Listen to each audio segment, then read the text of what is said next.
Hi, and welcome to Take Every Thought Captive, our weekly look at the Catholic intellectual tradition and an exploration of the authors, books, and topics that have shaped Catholic thinking for 2,000 years. I'm joined this week by Dr. Benjamin Smith, yet again, our lecturer in philosophy, and today our topic is going to be political wisdom. And I know that may sound like an oxymoron, but it is not. That's And right. however, it does point, the idea of political wisdom can make us laugh right now because we are, we're in a bit of a crisis, and there's on many different fronts, politically speaking, not just here in the States but around the world. And so there's perennial problems that have remained with us. And the ancients and the classics, they've had a lot to say about politics for good reason, because it's part of man's nature. It has to do with his nature. And so, Dr. Smith, why don't you get us started today? And, what we really want to do is look at, what is classical political philosophy have to offer us with regards to maybe our current situation. Thanks, Jason. I think what it has to offer us is some clarity. Yeah. I think everybody, I see this, both, of course, in my own peers and friends and colleagues, just a sort of mass confusion, an inability to think clearly about political matters. So I think classical political philosophy offers us some principles, some kind of rules of thumb, some axioms that will help us to think more clearly about these matters. And I think that's going to be really useful to us because political life is important, as you talked about. It touches on we're in sort of a crisis state, but it's always been the case that we wanted human beings, philosophers have wanted to comment on politics and political life because it's so important. First thing is to get clear just about what political philosophy is. Political philosophy is not a program. So what I mean by that is, if what you're looking for is a specific political program for your day and time, right? That like a detailed plan, well, we want to have these 3 policies enacted and these 5 policies rejected and that sort of thing. That's not what classical political philosophy intends to provide. Now you might say, oh, well, it's not very useful. To the contrary, right? I think actually it's useful because it is properly philosophical, right? That is, classical political philosophy looks to the first principles and ultimate explanations of politics, of political community, right? So it looks at what's most foundational and sort of at the broadest explanations of and causes of political community. Yeah, and I think a lot of times when people are speaking about politics or political positions and things like that, they want to quickly get to the practical side of it. What is, what is that going to mean for this person? Even like political candidates. Sure. They'll say, well, I just met Joe in Cincinnati and Joe was a factory worker. I mean, they immediately go to the concrete, and they kind of skip over like, okay, well, what are the foundational principles that your practicalities are based upon? A lot of times those are not clear, or those are not at least made clear. Maybe they're clear in your head, but they're not expressed clear. And I think that's one of the biggest things is, because a lot of times we agree on, the practicalities of, well, this is a problem and we should try to solve it. But again, what are we going to base it on? What are we going to base our decisions on and our thinking? How are we going to process our thinking with regards to this or that? So I mean, I like that. I like that you said, like it's general, in its approach, which is again something that we should, keep in mind that that's a good thing. That's a good thing that it's general. It actually makes it more flexible, right? Yeah. Like a practical political program for 5th century China or 16th century France wouldn't probably make for the most part, or in a large degree, wouldn't make a lot of sense for 21st century America. Does that make sense? There might be some elements that carry over, but there'd be a lot of elements that are specific to those concrete historical circumstances. So what classical political philosophy does, it provides you with a framework for thinking intelligently about politics, right? Again, I don't understand what you're saying. Thinking intelligently about politics. Not just shouting, right? Not mere demagoguery. Now, I'll say, and maybe as we go forward here, I think we're going to at least do 2 podcasts here on political philosophy. As we go forward, I will say, I think there are concrete, practical deductions you can make, right? Yeah. But when you're doing that, see, you're being rational. You're deducing conclusions about particular political situations from universal principles, right? From universal truths. That's what's called being a man of prudence, right? A man of wisdom, being politically thoughtful, right? And Lord knows we need that. So I think it's oddly enough, because it's so general, right? Yeah. Political philosophy is more useful for that reason. In addition to that, I want to say that it's useful to recognize that political philosophy belongs to what St. Thomas calls moral philosophy. Now, that's actually important in a couple of ways. So St. Thomas, in his commentary on the Nicomachean Ethics, talks about 3 branches of ethics. There's what you could call standard ethics, or just, 3 branches of moral philosophy. Let me rephrase. Yep. Within moral philosophy, there are 3 branches, and that is ethics, or kind of your regular ethics. He calls economics, and then third, political philosophy. Now, that's probably a little strange to our ears.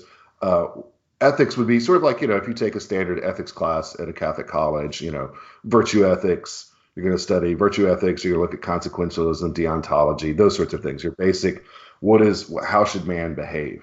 Right.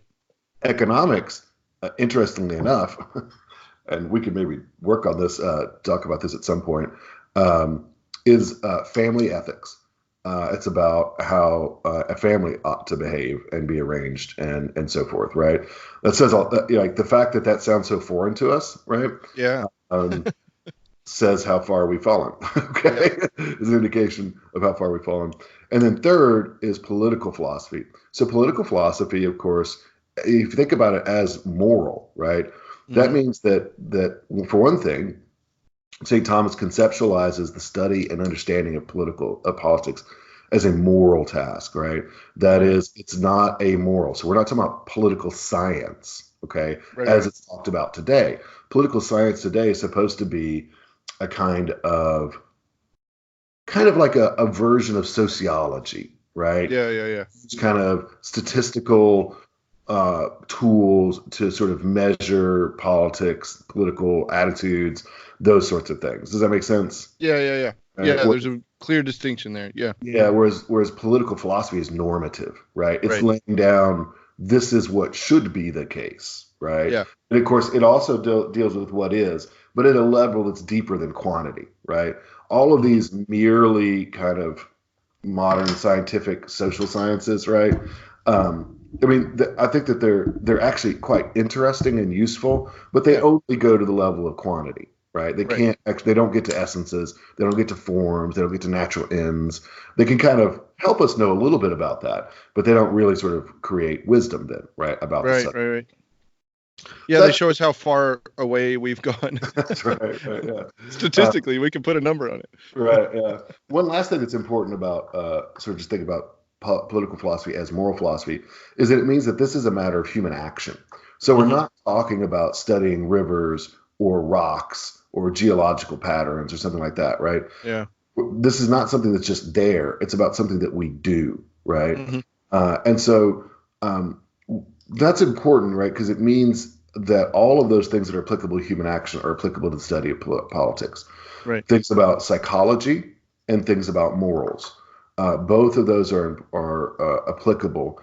It means that that studying political matters is especially important to think about the end or the goal, right? Because of the way in which the end or the goal governs human action, right? Right. So this isn't just something that's ready-made sitting out there. It's about something that we do, and so we have to think about it in terms of as a form of human action. So that I think helps us a little bit to sort of position political philosophy, right? It's moral. It's not amoral like political science. It's normative, right? Mm-hmm. And it concerns human action. Yeah, and I like that that I think clarifying that moral character of it is important because it's it's part of our nature that we are these naturally political beings, that we organize ourselves, our families in a particular way towards a particular end. And because of that, politics takes on this moral character, which so I mean, I think that's important, for not just remembering that, there's a moral quality to it, but that as tired as we get of politics, it's important for us to stay somewhat engaged in it. Sure. As much as sometimes we just want to punt our TV out the window. Sure. Which I tried once, but it was just way too heavy. But hurt your foot. That's right. It's just, I mean, it could just be painful, but it's important to remember, like, it's, because it takes on that moral, it has that moral quality. We need to stay engaged in it and care about, how it is that we interact with it, how it is we participate in the ordering, of our societies, and theologically, we. Many of the popes, they say very clearly that this is the responsibility of the lay people. That it's not the responsibility of priests to organize the secular order in this way, but that lay people are at the front line. This is one of our main duties as Christians, is to help organize the secular order and aim it towards God, not in a theocratic way, but in a way that is morally upright. And so what are some of the principles then of political philosophy?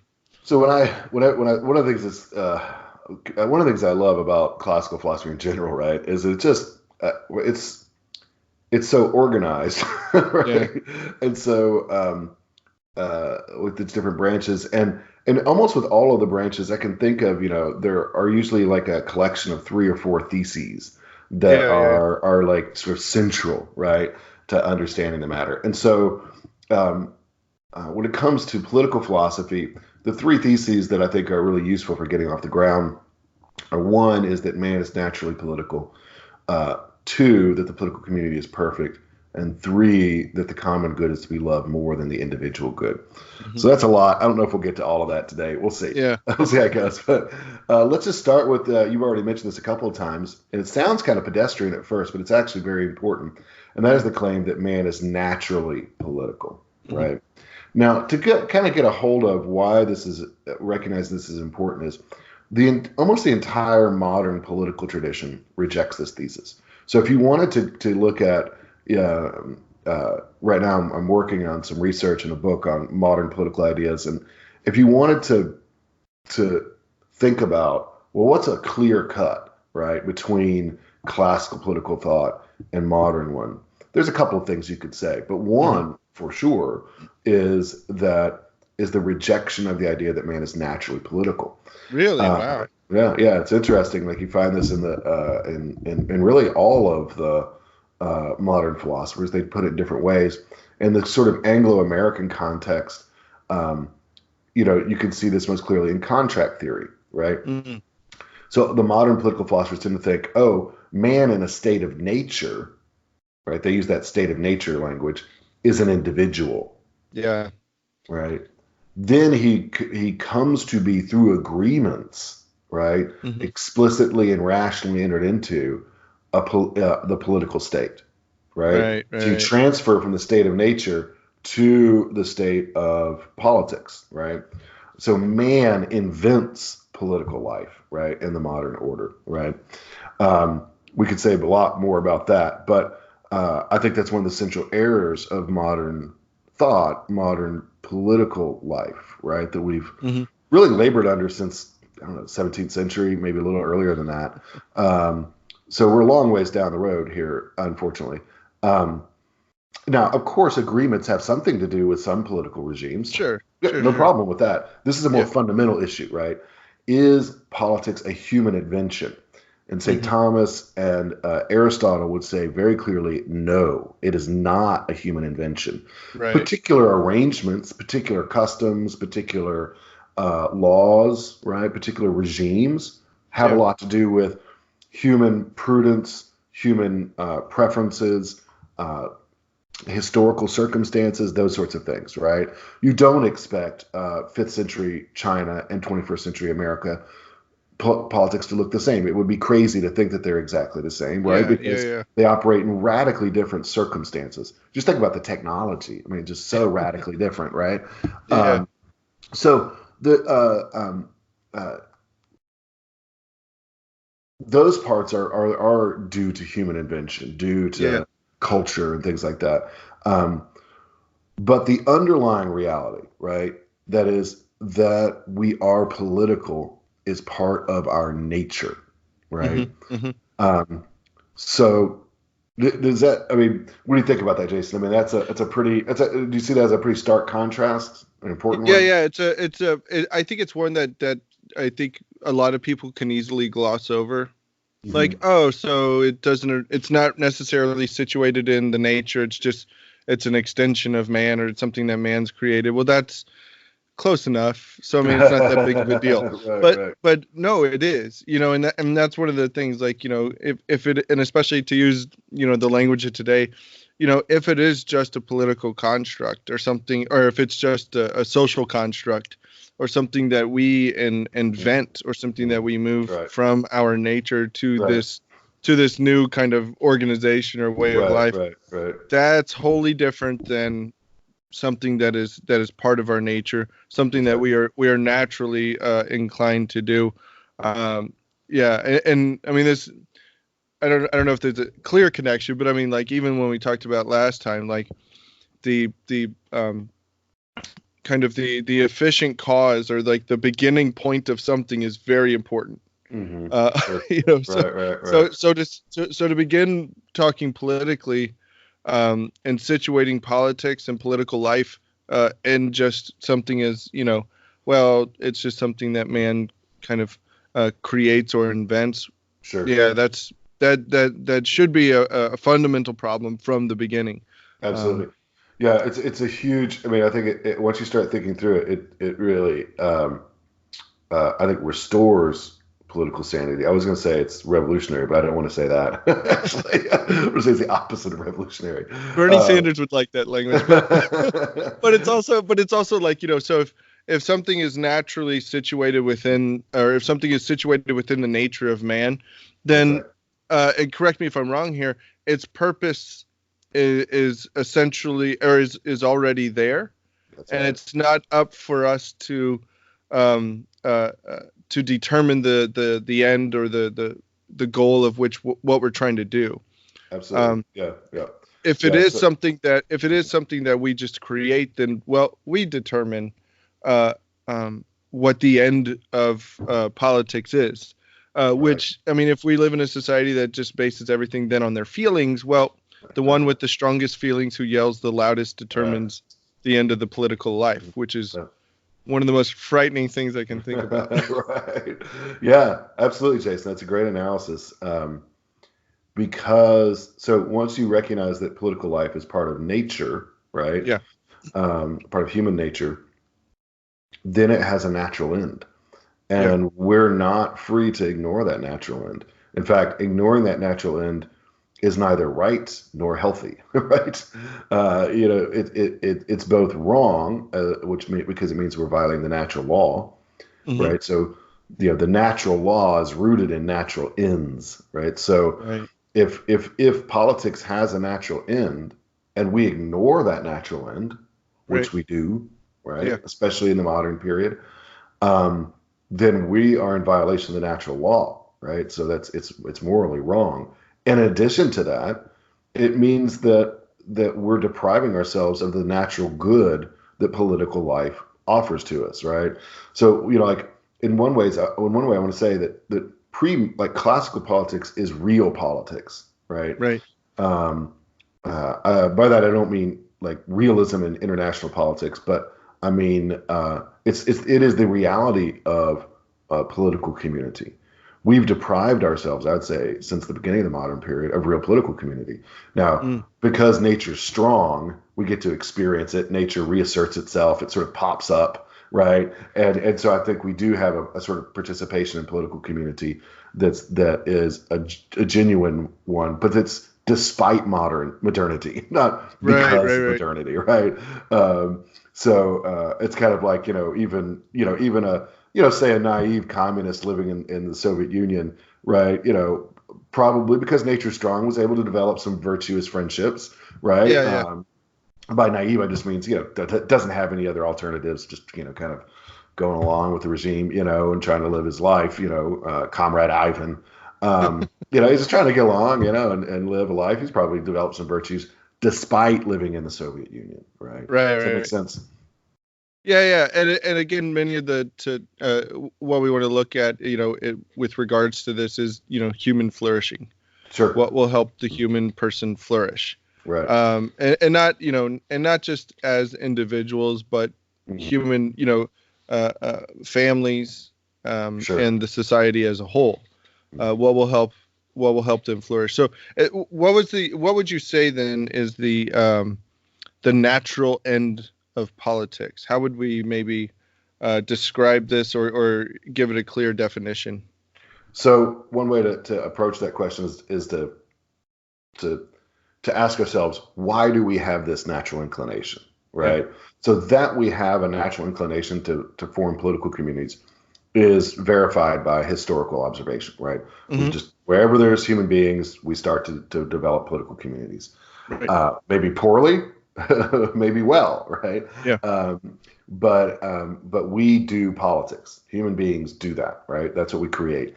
Even when you start thinking about like, your famous desert island kind of situations, like examples, or sure, kind of almost kind of mental exercises, you start thinking about, well, how are we going to organize ourselves? So this is one of the things that I really like about apocalyptic shows or disaster shows, where you have a group of survivors, right?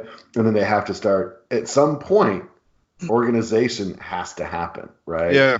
Lord of the Flies is a good right. Yeah. Exactly, whoever has the conch can speak. That's right.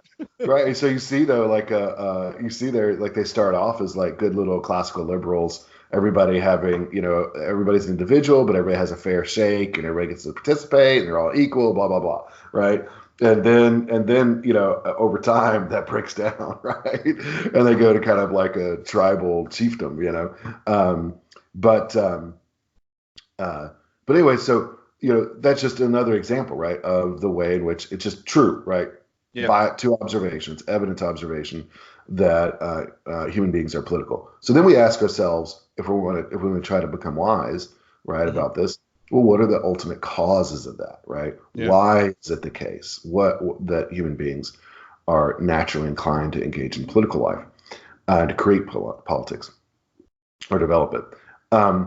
So the answer to that, right, we're really ultimately going to be looking at the final cause here. Right. The final cause of the four causes, St. Thomas is clear on this, is the ultimate cause, right? It's the cause of all causes, right? It's what accounts for efficient causes. So a political scientist could come in and tell us a lot about how human communities have developed at different times under different circumstances. Mm-hmm. And that would all be interesting and useful information, but it still wouldn't get us to a full understanding, right? What we really want is an understanding of why we do this that points to the final cause. What's the good of it? Why is it desirable for us to do so? Now, this connects back to what I was saying earlier, that political philosophy is about human action. Human action is governed by some conception of something as desirable or not, right?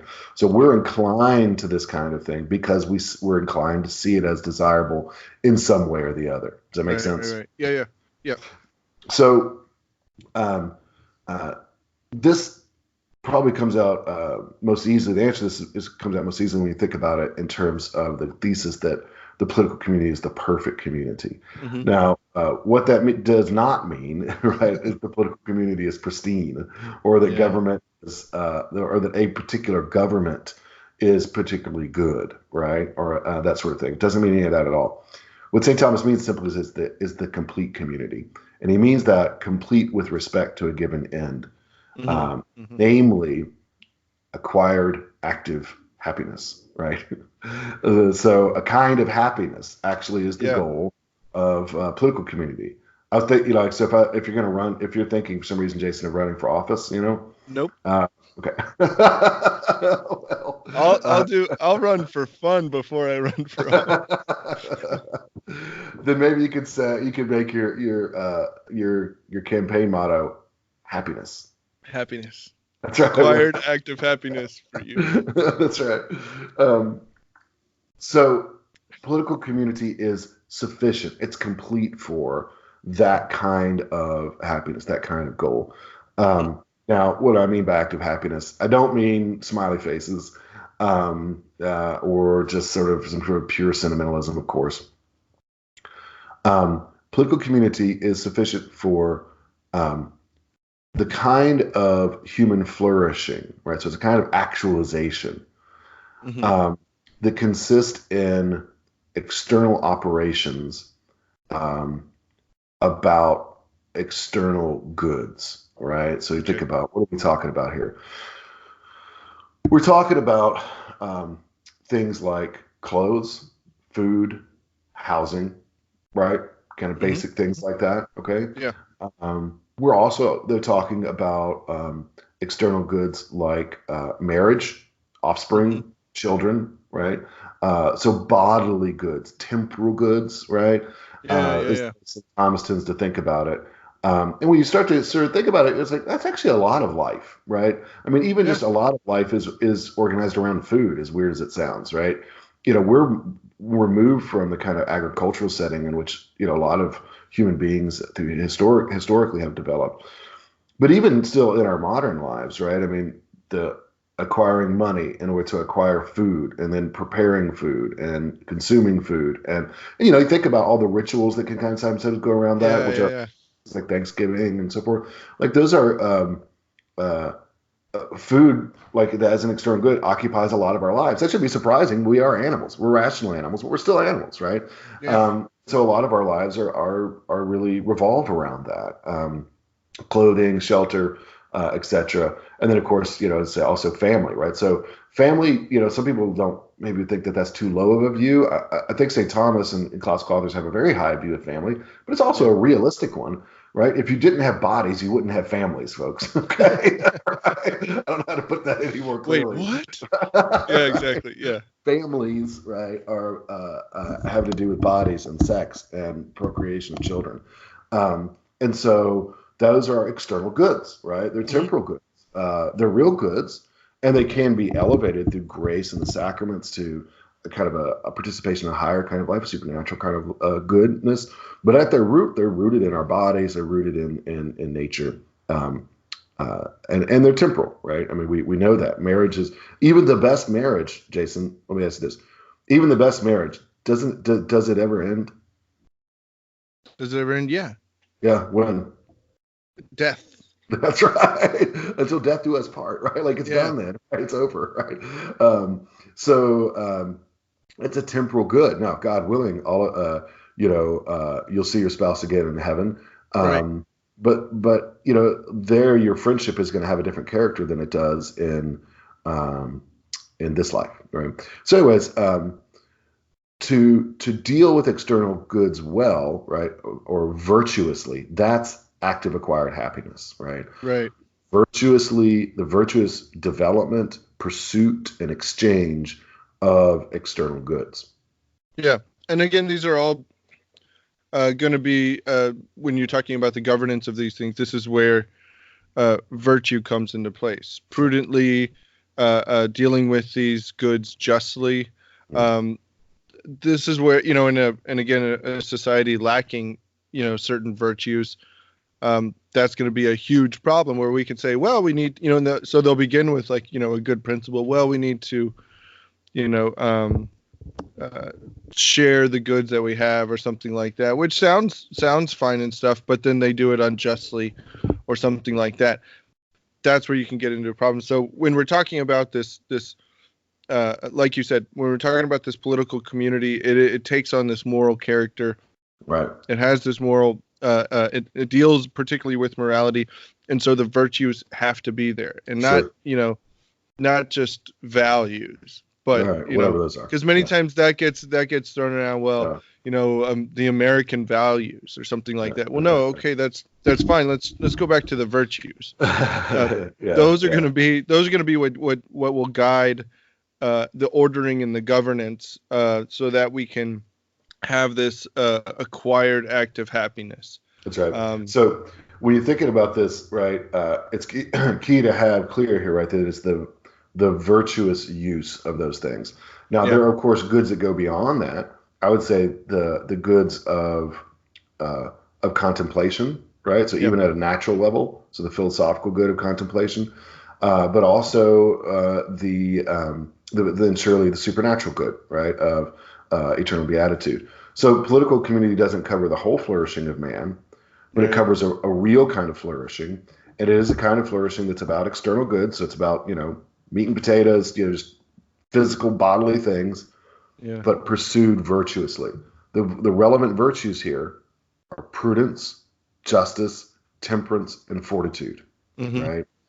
Now, some of those are a little more important than others within political community, right? St. Thomas really emphasizes justice and peace as being the primary things you're trying to secure there, but not, I said primary, not exclusive. Okay. Yeah. So these other things are in fact relevant.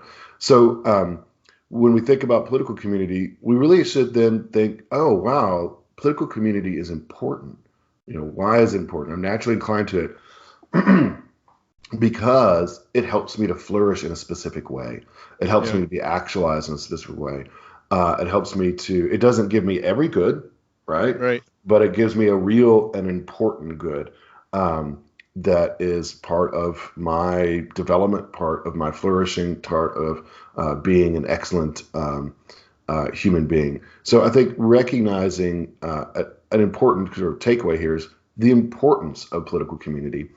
And I think this ties in, interestingly, to an anthropological point. That is, we have a tendency as Americans, and let me just say, I love our country. I'm a patriotic American, but like every country, we've got our strengths and our weaknesses. And one of our weaknesses is that is an excessive attachment to individualism, right? Mm-hmm. Yeah. What we need to recognize, and what I think St. Thomas helps us to recognize, is that part of our happiness, a major part of our happiness, is something that we acquire with others and that we enjoy with others, right? So that we need to revise then thinking about happiness. Acquired active happiness is something we acquire in community, right? Yeah. In the political community. So that my flourishing and the flourishing of the community are closely tied together, right? It's not just something that I can individually enjoy. I have to enjoy it with my fellow citizens. What do you think about that, Jason? Yeah, well, and I think this goes back to the point where you were talking about, and I think it's a great way to look at it, is the externals. That the political community deals with those external things that creates the environment for you to flourish. Now, Right. it also creates the environment for you to fail or for you to act badly.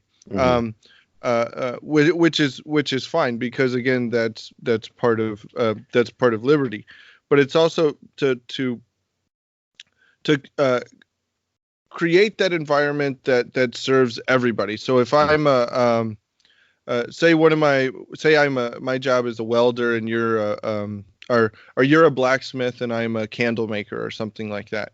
Okay. You want a political organization or a political community that allows both of us to flourish in our differences. Sure. As opposed to trying to say, no, y'all are the same, y'all are, to treat everything as I don't want to say equal, but to treat everything the same. Right. Whereas you want to be general enough to where that no matter what somebody is doing, they're able to respond in virtue and flourish in whatever the shape their wherever they lie in their family. You know, if Sure. you're a father, what does it mean to flourish as a father? Whether you're a son, a child, something like that, or you're this job or that job, you want it to be general enough to where everybody has the ability to flourish. I don't think I'm way off base saying that. No. In fact, I think one of the things you're pointing to there, because you could say, okay, well, maybe I accept this, but yeah, like, how do I know that political community is complete for active happiness, right? Like, what is it that the political community has that the individual or even the family lacks, right? The family is sufficient to certain goods. It's not sufficient, right, to every good. Right. That we need for human flourishing. And so, and I think that's something that conservative or traditional Catholics maybe need to kind of think about a little bit sometimes. Sometimes I think we have a tendency to sort of think of our families as sufficient unto themselves, right?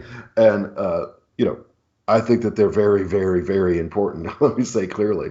But at the same time, we have to recognize that they're not sufficient unto themselves. So what is it the political community supplies, right?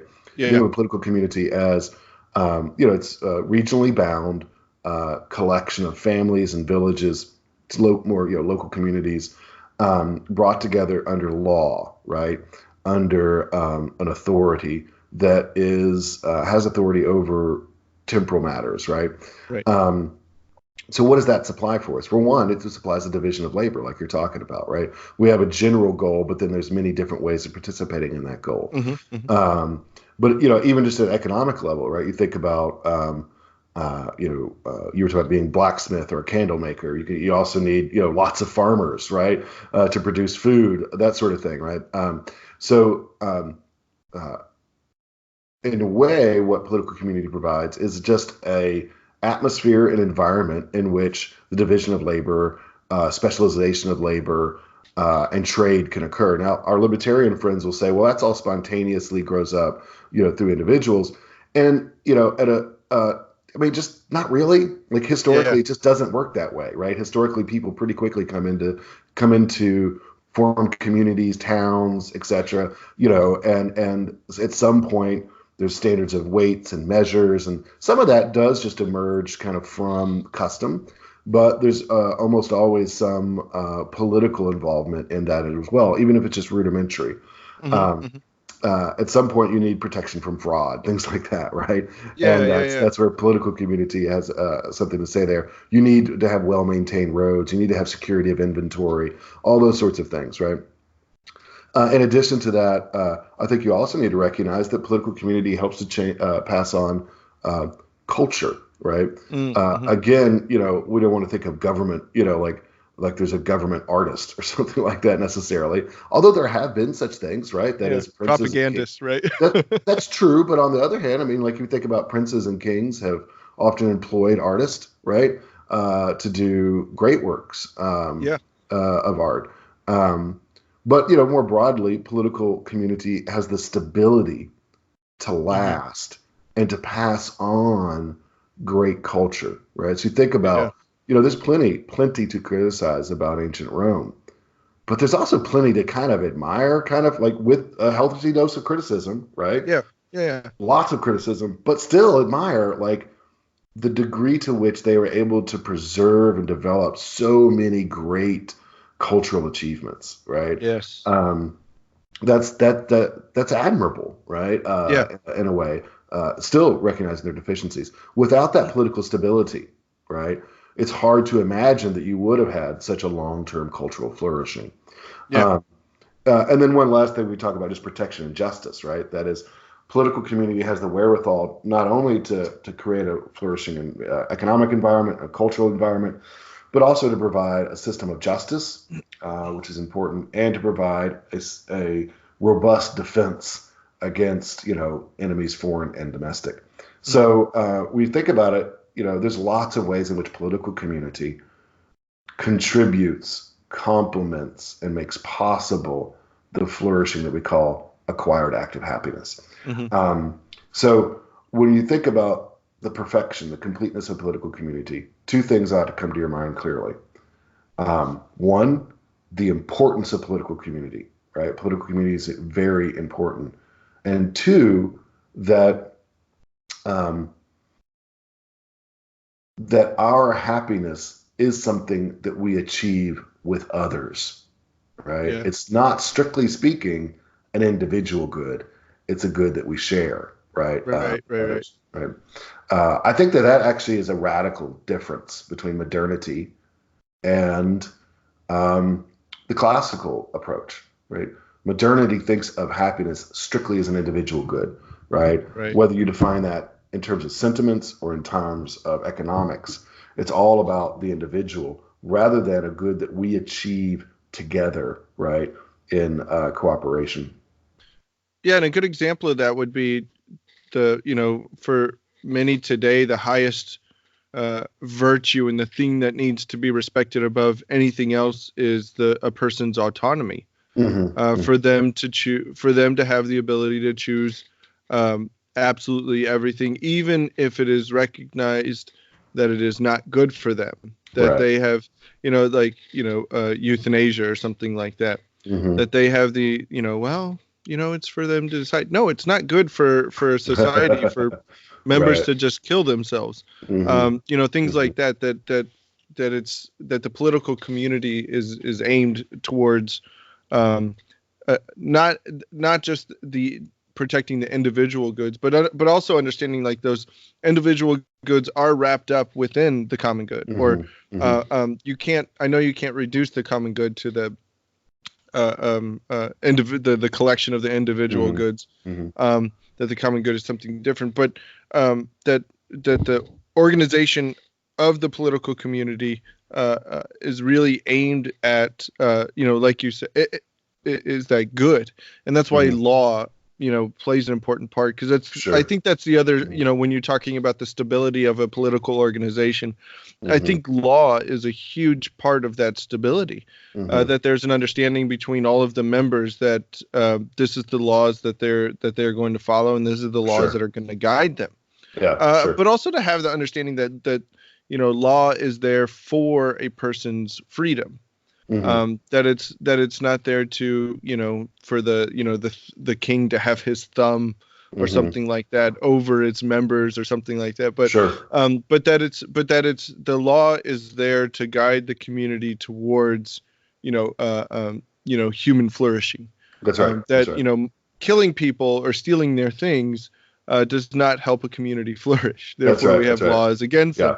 Or even like even when you're talking about, it doesn't even have to necessarily be laws, but even like policies, like an employer should not make his employee work 8 hours 7 days a week. That there, and again, not that the government can provide, or the political community can provide those higher goods, like you were saying, contemplation and eternal beatitude. Not that they can do that, but they can at least create an environment where the human person can seek out, has the time, has the leisure. We've talked about leisure before. That it creates the environment for the person to seek those higher goods. Yep. That's good. Yeah, that's important, for sure. I think that, again, we go back to this so often, Jason, today, but seeing the hierarchy there is really helpful, right? That is that this isn't to the exclusion of higher goods, right? We can see that there are things that are better than politics, right? But that doesn't mean that politics is useless, right? And importantly here, to use a technical term, this is the good that we pursue in politics is a bonum honestum. That is, it's a genuine and honorable good. It's not merely useful, and it's not merely pleasant, right? It's desirable for its own sake. Now, it is not a perfect good, right? The only perfect good, of course, is eternal beatitude, but it is still a real good, right? And in fact, sometimes we can just to be clear, we can call it civic happiness. St. Thomas, and then also some of the Roman philosophers, emphasize that idea, right? That there is this kind of civic right, virtue and civic happiness, and that really is a high good, and that is a good that we share with others, right, in our political community. And very importantly, so we get to the third thesis here. I know we're going to go a little long here, but not too bad. That the third thesis is about the primacy of the common good, right? Okay, so Dr. Smith, what are some takeaways that we can gain from these first two principles of classical political philosophy? And next time we'll look at let's see. Next time we'll look at the common good in law and how those, that being the third principle, how those really kind of form the three kind of theses or three principles. But what are some takeaways that we can have from these first two here? So I think in general you could just say modernity is a disaster. Right? It's just on a positive note. Right. Okay. So more positively, if you think about it again, that man is naturally political. So you just think, okay, that means that politics has a natural end, right? And it's neither right nor healthy to ignore it, right? Right. So we're not free to ignore it, both because just like we're not free to ignore gravity, right? It'd be bad for us to do that. And it's also immoral. It's contrary to the natural law, right? So we're, in a sense, ignoring, even more deeply, ignoring reality, right? So you need to remember, politics isn't, like, even in your own life as a citizen, politics is not whatever you want it to be. Yeah. Politics as a citizen, or let's say that you lived in a monarchy as a subject, it would be your duty to pursue what is the natural end, right, of political community, right? So that's, I think, the first thing to remember. Politics isn't just for you to make up whatever you want, right? Second, that the natural end of political community is not every good, right? And I think that's very important. We've talked about this before. I think sometimes Christians have an over-realized eschatology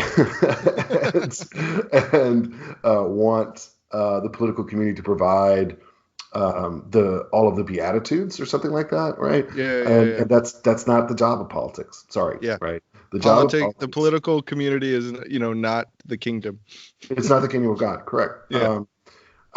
It may be a real kingdom, and it's very important, but it is about, the natural end is about active happiness, which is the virtuous development, use, and exchange of external goods, right? So that's, I think, pretty clear, right? Or temporal goods. So that's the natural end. So that's what we should be striving for, is that virtuous development. And then, in addition to that, we need to recognize then also that how important political community is. If political community, if the goal of political community is a form of happiness, a form of a human actualization, then it is very, very important. And then fourth, the final point, final takeaway, is that our happiness and development is not something that we achieve individually. It's something that we achieve together, in community, in cooperation with each other. So we have the idea, right, that philosophy has a natural end, has a fixed end. We're not free to make it up. Right. Secondly, that natural end is active happiness. Third, that makes the political community very important, right? Something we should value highly. And then fourth, it means that we need to think of active happiness as something we achieve with others, not simply as individuals. I think that's a lot of guidance. There's a lot to take away from just looking at those kind of four takeaways and trying to apply them to our current situation. And the one thing I'll add is the place of the virtues, those cardinal virtues, of how important they are in accomplishing all of this. That the establishment, the habitual building up of those virtues, the proper exercise of those virtues is going to be essential in accomplishing this. And those need to be present not just in individuals in the political community, but also in the principles that the political community and laws that the political community establishes. Right. That's a hard thing to grasp sometimes, or it's, especially when an entire, when virtue is not something that is universally understood. The sad part is that it is universally real. that again, going back to reality, that is how the human person will flourish, and with the application of those virtues for, like you said, that acquired act of happiness, that is how the political community will flourish as well. Well, Dr. Smith, you've given us a lot to think about. I think a lot because, and sadly, I think because it's a lot of this is a bit foreign to us, or at least to our thinking. Because it's naturally, we may have some of these inclinations, but again, what classical political philosophy does offer us is a clear and organized way to guide our thinking through this. And so I encourage all our listeners to study this more.